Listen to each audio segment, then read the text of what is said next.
Kalau kita membaca buku-buku dari sejarawan Islam, realitasnya itu memang Islam Indonesia ini. Sekarang memang muncul klaim terhadap realitas lain yang lebih kuat, baik globalisme maupun lokalisme. Tapi sultan-sultan itu yang muncul, dia sudah membangun kultur dan struktur berpikir, berbudaya dan memahami secara Islam.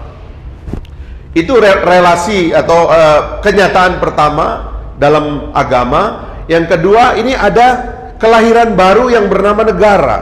Di mana-mana, terutama kalau kita tadi membuat kritik terhadap Timur Tengah, antara agama dan negara itu tidak sempat bisa dibangun jembatannya secara baik. Karena baik sekularisme wajahnya Barat maupun sekularisme wajahnya di Timur Tengah, pertama dia sama-sama sekular. Antara agama dan negara itu tidak menemukan tempat untuk bersatu.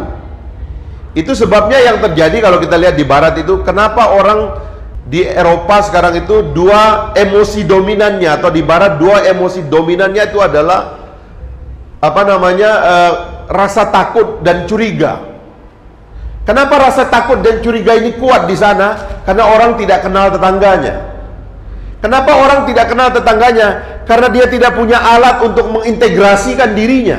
Dan agama sejak awal yang dibawa oleh imigran-imigran itu sejak awal dianggap sebagai elemen yang tidak bisa diintegrasikan dalam kultur Barat.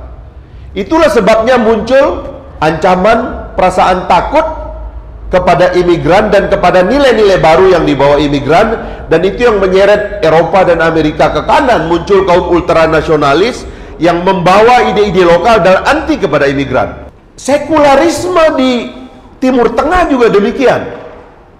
Di sana seolah-olah kalau Anda adalah orang agamawan, maka Anda tidak komit dengan negara. Tidak ada negarawan agamawan. Kalau Anda agamawan, Anda tidak komit negara. Kalau Anda orang negara, Anda pasti sekuler. Anda tidak komit antara agama dengan agama. Dua kutub ini yang makin lama makin membesar di kalangan agama, terutama Islam, muncul kaum fundamentalis yang keras sekali, yang puncaknya sekarang membangun kerajaan yang namanya ISIS itu. Di sisi lain muncul kelompok-kelompok sekuler yang mindsetnya kemudian diapikan untuk anti agama, dan inilah yang bertengkar sekarang ini, saling membunuh, saling menghabiskan, saling menikam, dan akhirnya negaranya bubar, umatnya juga bubar.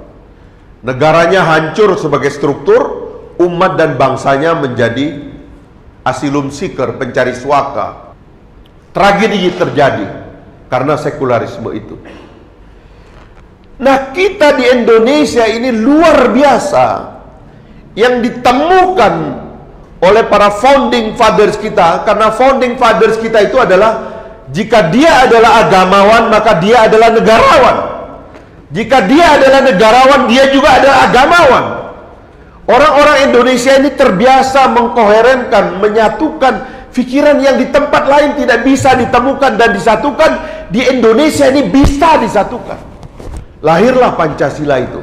Di Indonesia ini seluruh fondasi beragama diadopsi dalam fondasi bernegara.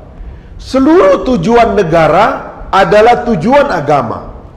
Oleh sebab itu, di Indonesia ini orang berpikir dan bekerja tanpa sekularisme, tanpa pikiran yang terpecah.